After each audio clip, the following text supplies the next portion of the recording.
This one I think I'm going to really enjoy doing.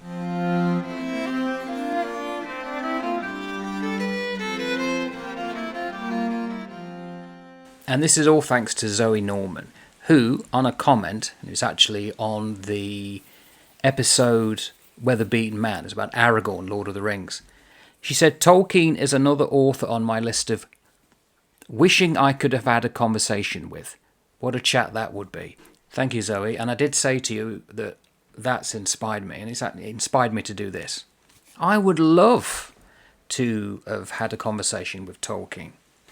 So I thought, okay, let's imagine a couple of things.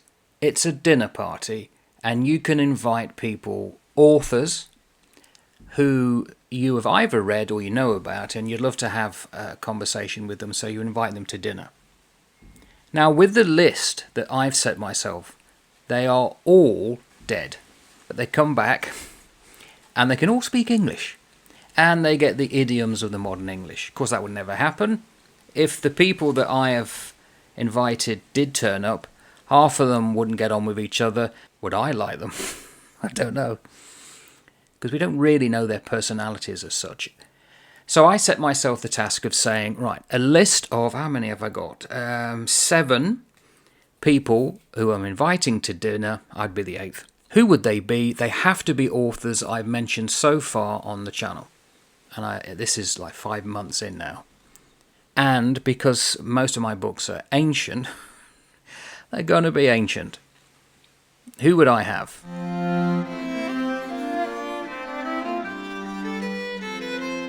I've got 6 men and 1 woman, and I am very conscious of the disparity in the numbers there. But if I do another one of these, I'd probably do more up-to-date authors, authoresses, and there'd be more women. Now, in most cases, apart from one, I'll be able to show you a book that I have read or am reading. The first one to turn up, Homer. He is the furthest back in time of all the guests. I'd be waiting eagerly to see if actually it was one person or many who turned up. That's also going to be the case with one other. We don't know whether it is one Homer or many, whether they all knew each other, or it was an oral collection brought together and put down as the Iliad and the Odyssey. In the modern translations, because it's normally one person making the translation, it becomes homogenized. We may be misreading, thinking, oh, the style's the same. They're not. You can read different versions in English, and the Iliad is going to come across differently. So how many Homers were there? Also, would we be able to have any frames of reference?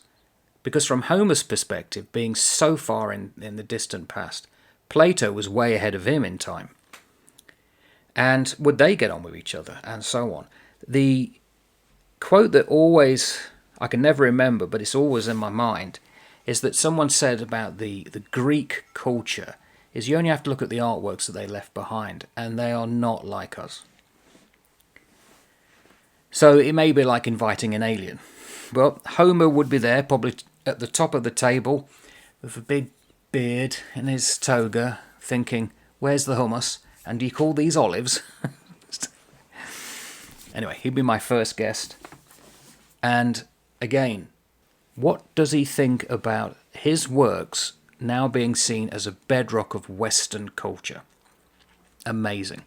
So he's definitely on the list. And at the top with him, and probably leaning in and listening to him because they might understand each other, Plato. Ideally, I would have had Socrates, but Socrates didn't write anything.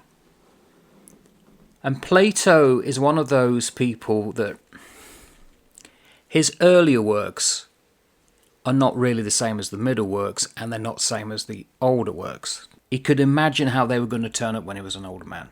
We've got that hindsight. Let's imagine he hasn't. He's come in as a man in his 30s. Would he have any reckoning of where he was going to go in life? That would be quite interesting. So Plato. The third one, Marcus Aurelius. Now he would probably swan in with emperor-like gravitas and we'd all have to get out of the way.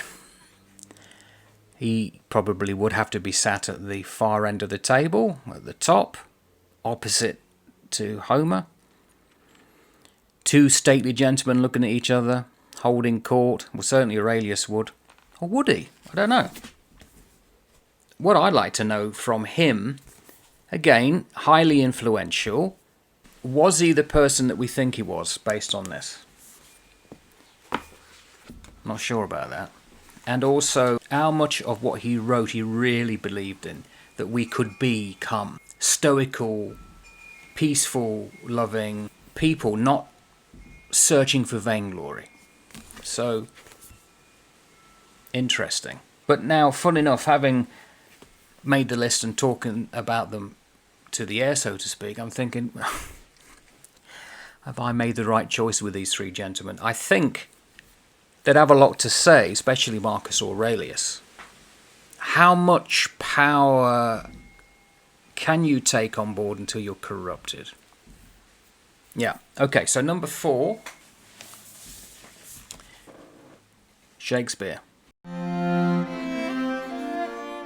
Bit like Homer. How many of them would walk in? And is it a woman? Does tickle me. So much we don't know about this fella, and I would be very interested to know about a few things. What would he think of the modern theatre? What would he think about his own works in light of how we look back at them? Because there's no one else like Shakespeare, even in the language. A lot of his language was informed by the metre, get no syllables in. But did he really write all those works? Because they're so disparate in their style. Even the ones that are said to be written one after the other, they're so different. Do we get Shakespeare correctly? Is what he's trying to say? Do we know? Have we picked up on any of the hidden meanings? And what does he think about being glorified? Which I believe is justified, but he may not.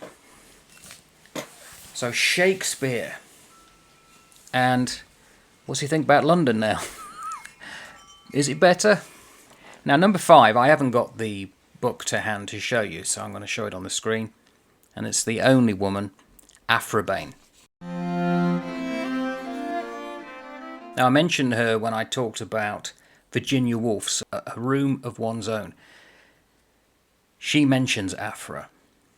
I read Oronuku, and I did some research on her life, and potentially that she was a spy. She lived out in South America, and a bit of a well-travelled, interesting woman. And I'd like to ask her about female writers today. And did she have any ken, any understanding that if she was the first, if it all changed with her, was she aware of that in her own time? Or did she think that there were many female writers, we now just don't know about them? I'd like to know a bit more about the context and the time in which she was living, which was around about the mid-1600s. A wholly different perspective, because she would be the first one who wrote novels compared to the others so far. So yeah, Aphrobane. Number 6, Trotsky. He strutted large on the world stage, and he was at the very epicenter of events as they unfolded in Russia during the revolutions, yet very quickly fell out of power despite amassing a large amount of it.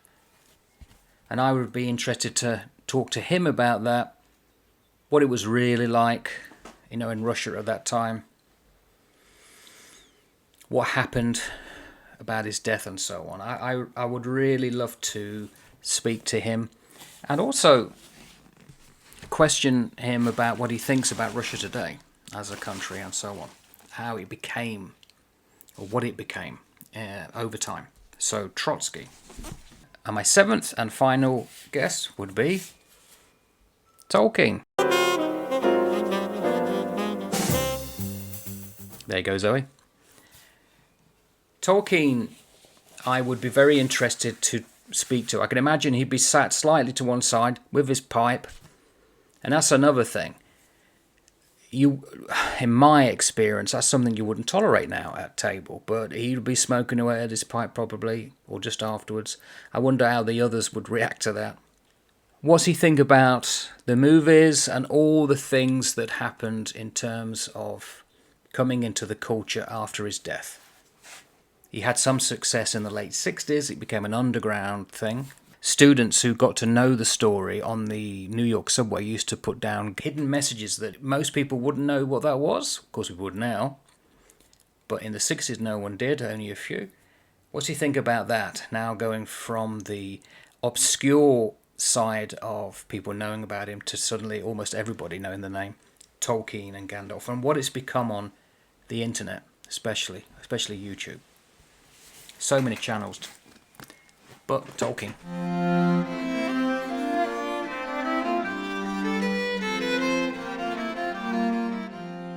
If they all turned up, I think I'd be petrified. In my mind, they're more than the people that they really are.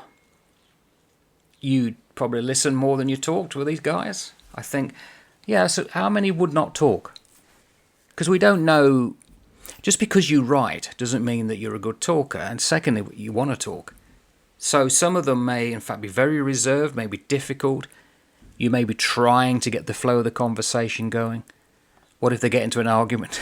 Can you imagine Shakespeare getting up and doing fisticuffs with Tolkien? After a bang going, now fellas, calm down, calm down. It would be fascinating. And it's one of those wonderful what ifs. What if we could meet them in this lifetime? But also, would they agree on anything? I don't know. I don't know. So, because humour changes over time, we're talking a vast amount of time with some of these. And also, what they understood about the world isn't what we understand about the world. Whether they'd even recognise it. But it's a great thing, and I just thought I'm definitely going to do a little video and put it out there. Now, I'm not going to tag anyone. This is not a tag. I tried that before, didn't get anywhere. But if anyone is interested in doing similar, please do a little thing about your own dinner party. Who would you invite? Would there be anyone like I've mentioned on my list? And secondly, how would you decide who to invite? Would it be based on just your top group of people, or by year, or whatever? I actually found it quite difficult. And I found it difficult because I wanted to include so many more women. So I'm definitely going to do a follow-up sometimes down, a month or two down the line probably. And I may just have women. Women writers. And who would I have? And so on. But there you go. Dead Authors Dinner Party. Ta-ta for now. Wiedź, duszy trudzie świętej, wiecznie królują.